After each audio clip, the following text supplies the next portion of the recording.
Alright, welcome back to the channel. So today I wanted to do a guide to the Crimean Tatars, just an introductory kind of video about them.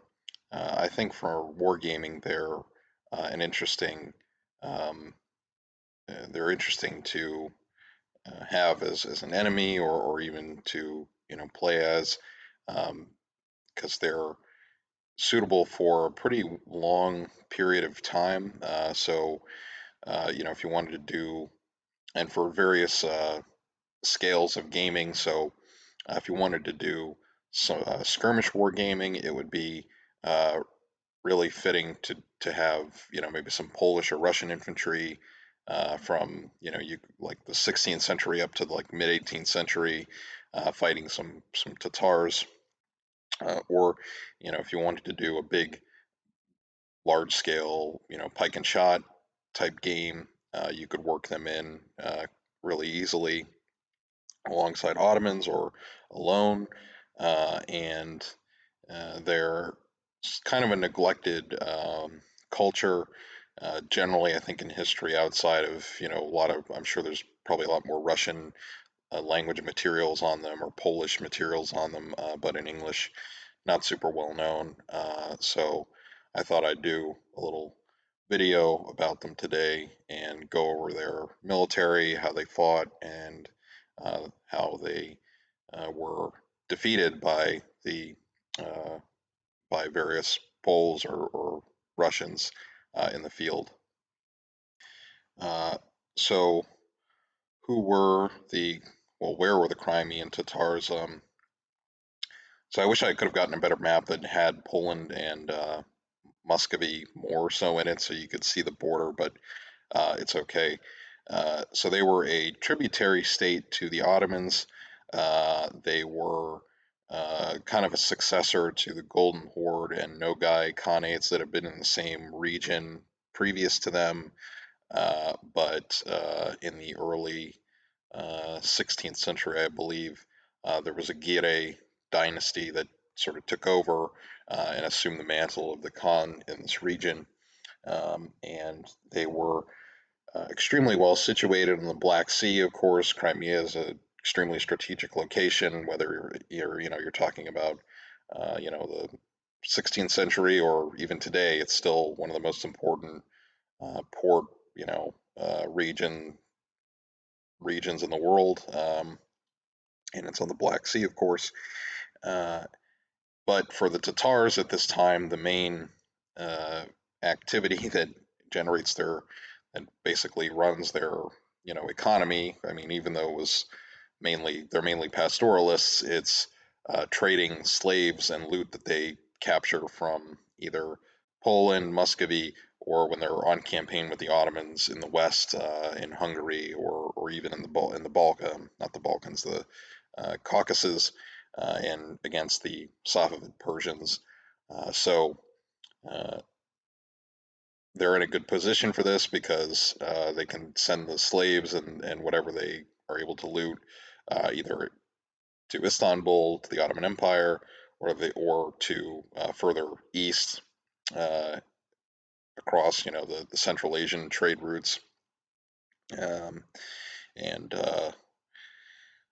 So this is one of those unfortunate, difficult things with history. Obviously, we have slave trade, and that's one of the main things that they were engaged in. So this is sort of you know one of those tragedies, but this is a military history video, so I'm not going to get into all that.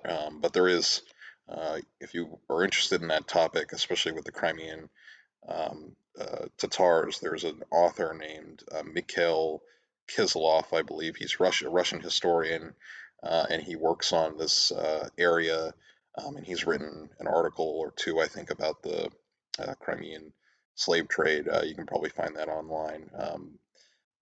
But at any rate, in general, they're also in a really good position, being on the Crimean Peninsula, because if the Ottomans need them, they can uh, send them on boats from through over the Black Sea to either go to the Caucasus or go to the western to the west to fight. So centrally located from the Ottoman point of view, because they are a tributary state to the Ottomans, and not always an easy relationship, but generally they show up to fight anytime the sultans or the grand viziers embark on a new campaign.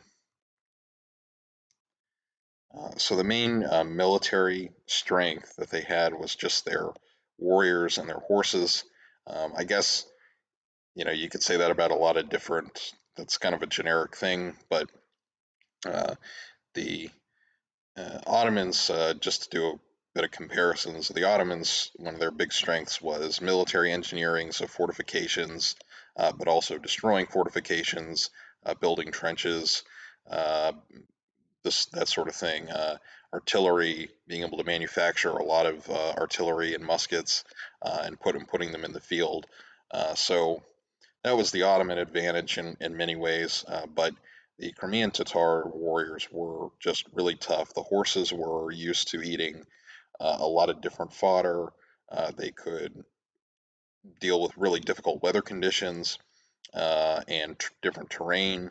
So you can see in this illustration, obviously this is an artist's rendition, but the horse is kind of like a smaller pony, I guess. I don't know what the correct word term would be, but not as big as like a cavalry horse, like we might imagine.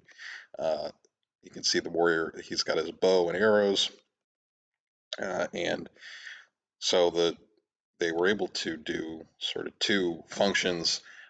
Either raiding, they're able to overwhelm the Poles or the Russians with superior numbers, because quite often they're in that region. They're trying to rush against isolated Polish or Russian garrisons. They're able to move in, shoot their arrows quickly, and move out. Uh, so typical sort of horse archer stuff. Even this is a common thing going back to antiquity. Of course, it's not exclusive to the Tatars, but quite effective, and especially in an era of muzzle-loading firearms, the speed uh, is very helpful. Now, I should qualify that by saying I think sometimes people tend to overstate uh, the uh, ineffectiveness of musketry in the early modern period. Um, yes, the bows and arrows are effective if you're mounted on a horse and you can get away quickly, but against a wall of musket fire or disciplined line infantry, it's not this absolute advantage, and it's not like the musketry is totally useless, and it's just more for psychological effect. I heard a high school teacher say this one time. I know that's sort of a weird thing to bring up, but this is kind of a perception I think from movies, not really accurate to what we can read in sources and sort of the scholarship. So anyway, that aside, uh, the Tatars were pretty good at being horse archers, and with the Ottomans, quite often they would send them forward to be a cavalry screen ahead of the main force, or on the battlefield as an extra wing of cavalry, while the main infantry lines and were able to sort of do the bulk of the fighting. Uh, so they were very good warriors in general. And just to illustrate how tough they were, if there was no ice, and again, this is Eastern Europe, so in the winter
So one of their main issues when fighting the either Poland or Muscovy was that uh, being light cavalry, it was hard um, for them to beat the heavy cavalry employed by uh, either of their enemies, and then they were also had a kind of a fear of musket fire, and they would sometimes flee battlefield just from having to fight it. Um,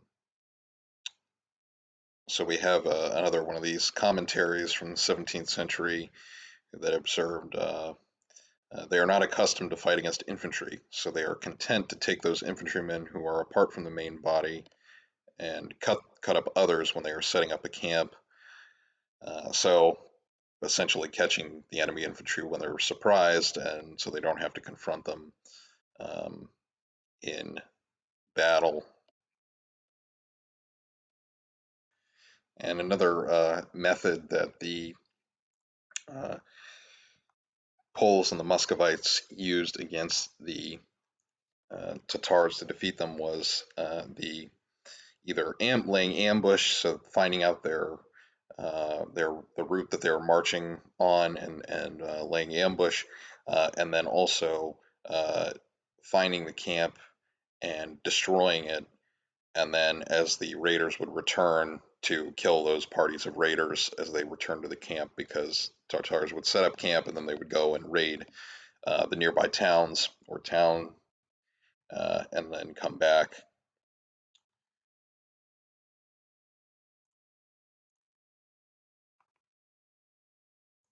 Another method was to wait until the Tatars were actually leaving after they had raided. So we have another one of these accounts from 1644, a Pole by the name of Stanislaw Oswiecim. Sorry about the pronunciation. The hetman could have permitted the enemy to move deeper into our land and could have destroyed the Kush and taken the raiding parties one at a time. May God be praised, because the paradox that the Tatar is hard to defeat when entering Poland, but can be defeated when he is leaving, laden with plunder, now appears to have been qualified. So an interesting issue uh, that the Eastern European powers had to deal with regard to the Tatars. But the Tatars were so uh, sort of tough and fearful. Even Sultan Selim the Grim, said, according to one report, I fear the Tatars most of all. They are as fast as the wind upon their enemies, for when they march they cover 5 or 6 days' road in one day, and when they run away they disappear as quickly. Especially important is the fact that their horses do not require shoes, nails, or fodder. When they come to a river, they do not wait for a boat like our troops. Their food, like their bodies, is nothing much. Their strength is shown by the fact that they do not care for comfort. So just to wrap up, I hope this was informative. And you can get Crimean Tatar miniatures. This is from my collection. So these are from the Assault Group. And I believe there's a couple other companies that make them, or something similar at any rate. But I think Tatar, if you want to get miniatures for sort of skirmish gaming, I think Tatars are a good option if you have interest in Eastern Europe or Western Europe. Because you can use them for a variety of different scenarios, and you could even use them for fantasy. So these are some of my miniatures.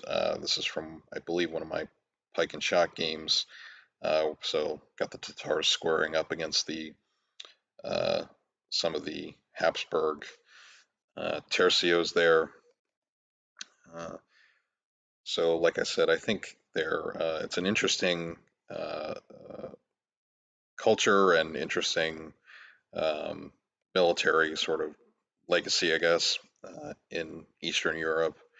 It was really uh, partially, I think, the Cossack or the Tatar conflicts that made the Russians in the mid 18th century really try to modernize and get control of their border. So, because that was really what resulted in the collapse of their power, was that war against the Russians in the mid 18th century, 1750, I believe, and they uh,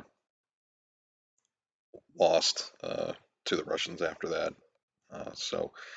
And my main source for this video, so I will list it here briefly, is an article that is kind of hard to find. I had to get a friend with interlibrary loan to get it for me. It's the military organization and tactics of the Crimean Tatars in the 16th and 17th centuries, and that's where I got the most of those quotations from. And it's from a book, War, Technology, and Society in the Middle East, and it was from Oxford University Press in 1975.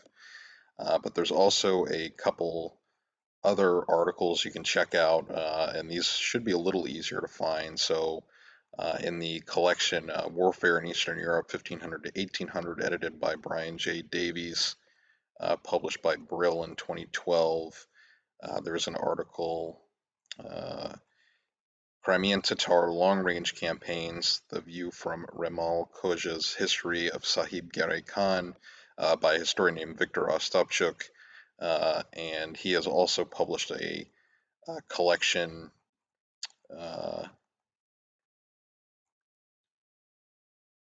He has also published a collection of diplomacy between the Polish-Lithuanian Commonwealth and the Crimean Tatars. But if you look his name up, you can find more information on that. And then there's also an article in another collection called The European Tributary States of the Ottoman Empire in the 16th and 17th centuries. And that covers quite a bit about the Tatars. Let me find the title here real quick. Sovereignty and Subordination in Crimean Ottoman Relations, 16th through 18th centuries. It's by, I believe she is Polish, based on her name, Natalia Krolikowska. Uh, that's more of a dry kind of political article. Might not be super interesting from a wargaming or military history point of view, but has some interesting details. And there's also uh, an article from the other historian, semi-related to the Tatars, but the about Cossack Ukraine in a similar period. So I hope you liked the video. I'm trying to get the editing, do better with like the editing and working in different effects. So I hope this one turned out okay, and I look forward to any feedback you have in the comments.